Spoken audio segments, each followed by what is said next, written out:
Good afternoon. Thank you all for coming, and I sincerely hope that this presentation will be clear enough to show you how the research was conducted and which were its main conclusions. The research was conducted on a theme that is not new. Even so, we introduced a new perspective, taking into consideration a much wider population than previous studies, once we saw research approaching no more than 10 countries, in order to compare the relevance of the macroeconomic variables. An exception was found for 13 countries by a paper from Ioannidis and Kontonakis in 2006.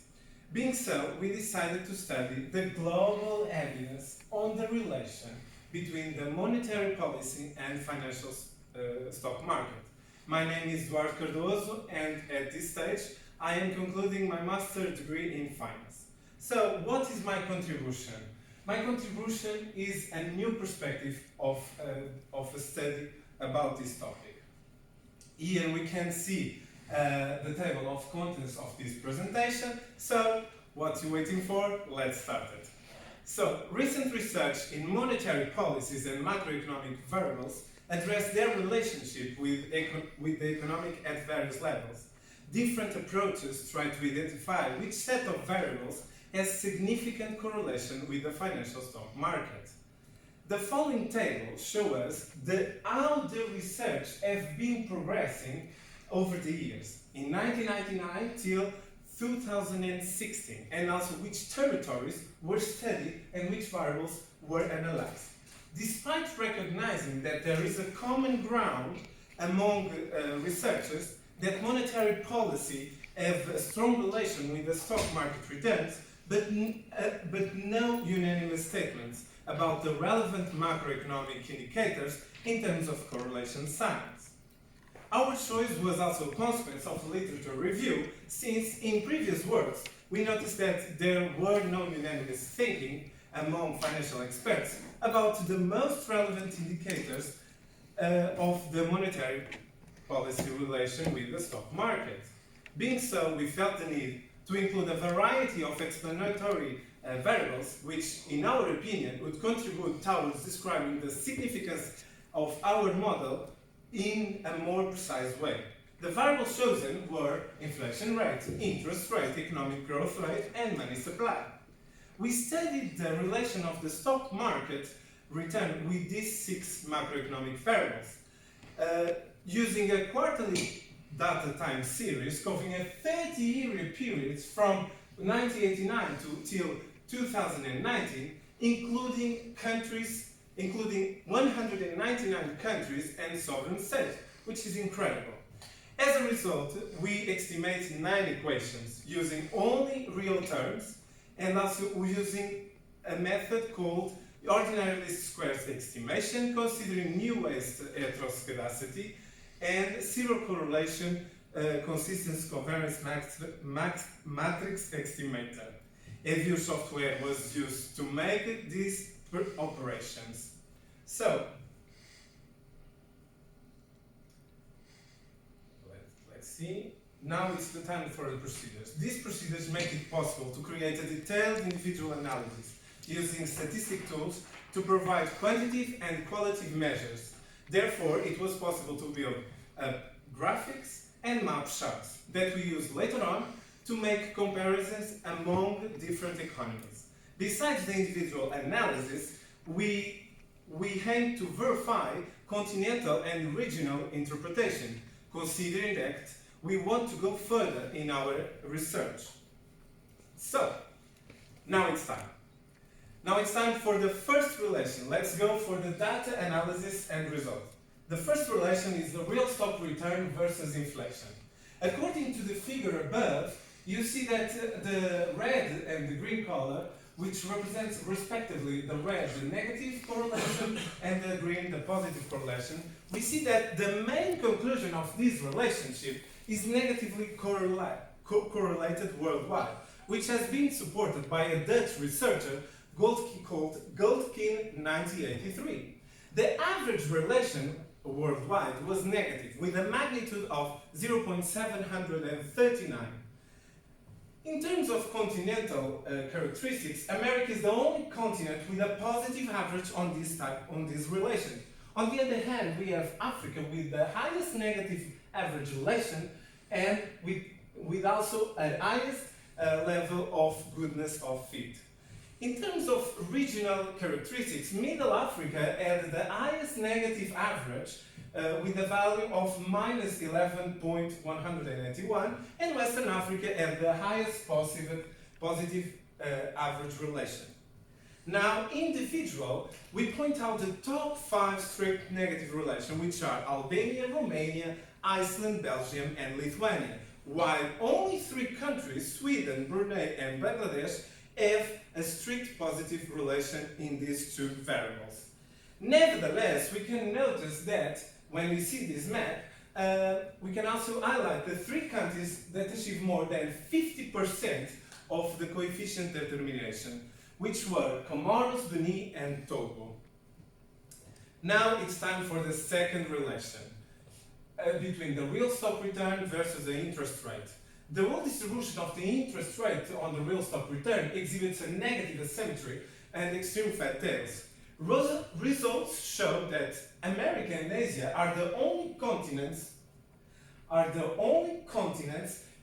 with a negative average relation of the interest rate on the real stock returns. South America had the highest negative average relation, and on the other hand, we have Oceania with in the opposite way, the highest positive relation. Bermuda, Palau, Bahrain are the top 3 strict correlation positive. Contrarily, we see that Paraguay, Myanmar, and Aruba have the foremost negative strict correlation.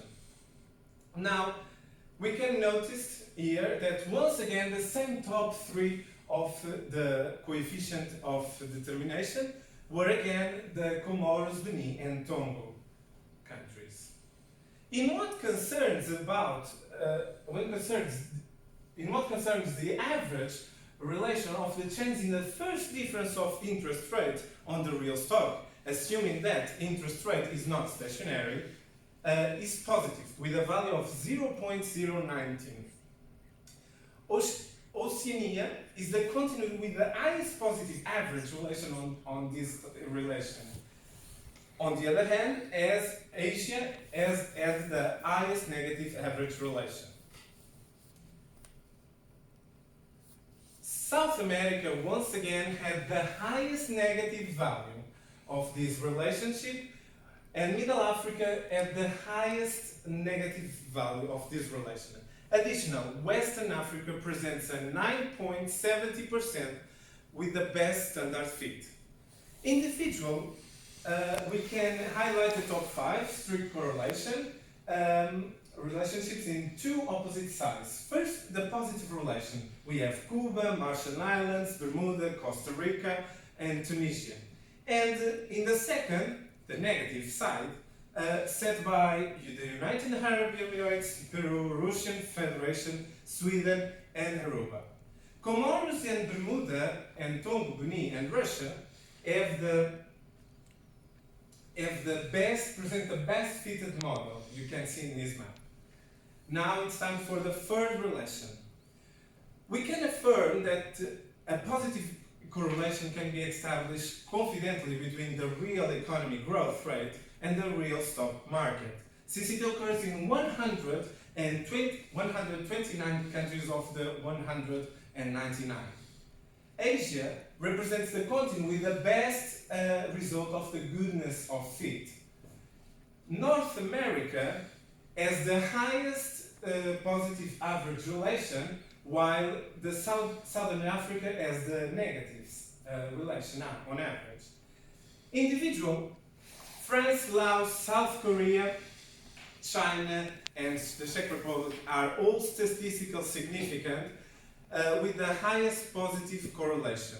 Additionally, Laos, this is important, Laos as an emerging economy reflects the best fitted model, which supports the idea that in emergent economies, the relation of these macroeconomic variables has great explanatory power in the financial stock market's returns.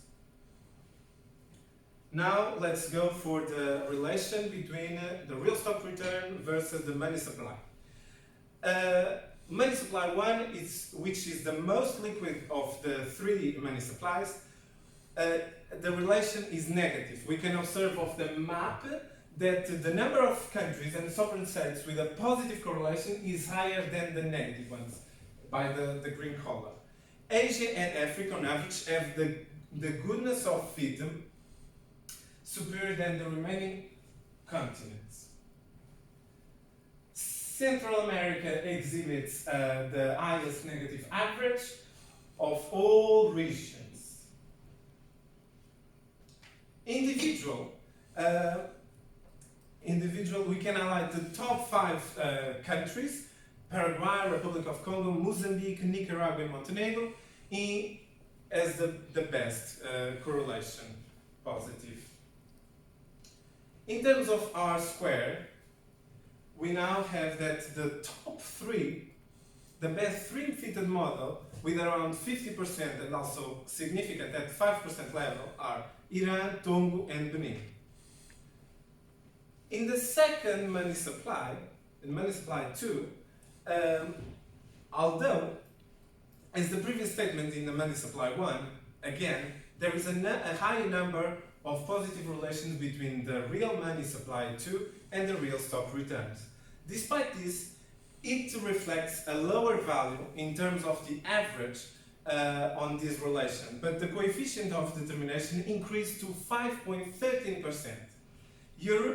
Europe has the highest positive relation in this relationship.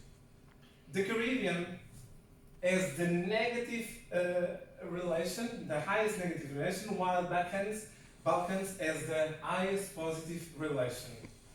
Individual, we have Albania, Republic of Congo, Antigua and Barbuda, and Hong Kong presents the highest correlation rates. And regarding the previous relation with the money supply 1, the same top 3 of best fitted models.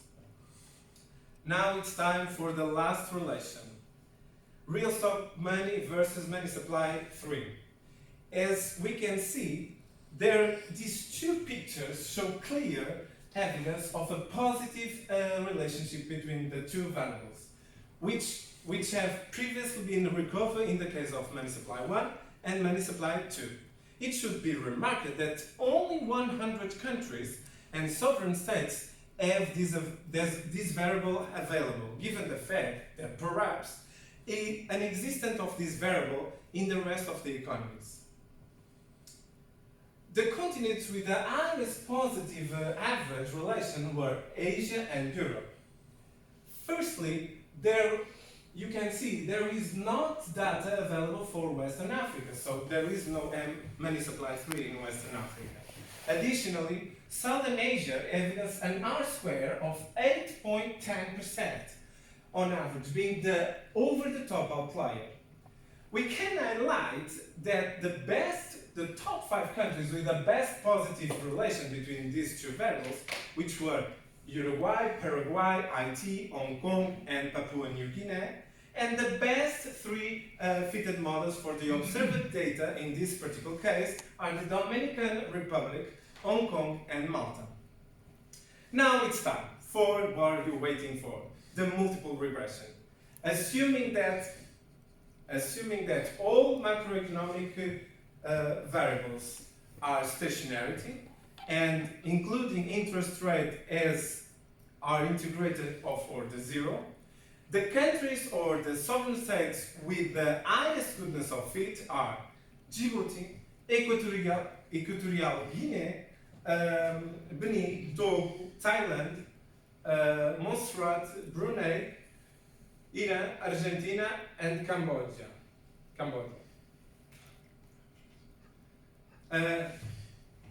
Being so, the first four countries are African countries, which lead us to think that there are some connection and a pattern between the level of development of the economy according to the rank provided by CIA till 2017.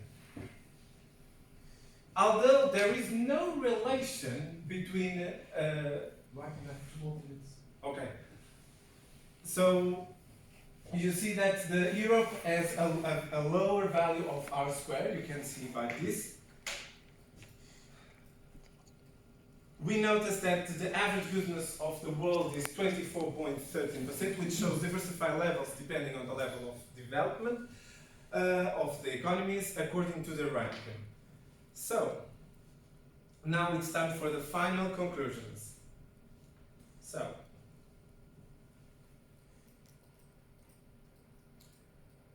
So the goodness of fit in the multiple regression of the G7 countries, Europe, and also the two biggest size populated countries, China and India, have lower values of R squared, below 23%, when comparing to the underdevelopment economies like Djibouti, Benin, Togo, and Equatorial Guinea and others, located in some regions in all continents excluding Europe. These values were above 70%. All around the world, national banks do not report that analysis using the same methods. Some banks are confidentially closed in order to avoid showing detailed information about the country's finance. This way, we can conclude that transparency is not a worldwide phenomenon.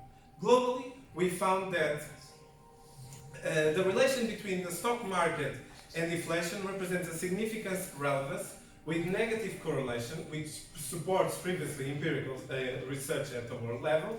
The relation between the interest rate and the real stock return, stock market, is encompassed as can be either positive or negative on the real economy.